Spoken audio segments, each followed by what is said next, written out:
ખોણા ભારીએ ભારીએ દોડી આવી અરે બનાવવાની પાસ ખાલી ખાલી લાગે તમે ના ખોણા ભારીએ ભારીએ દોડી આવી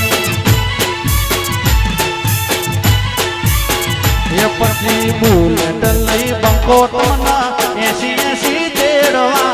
આવશે શિવપુર ચોકડીએ દોધ વાટડી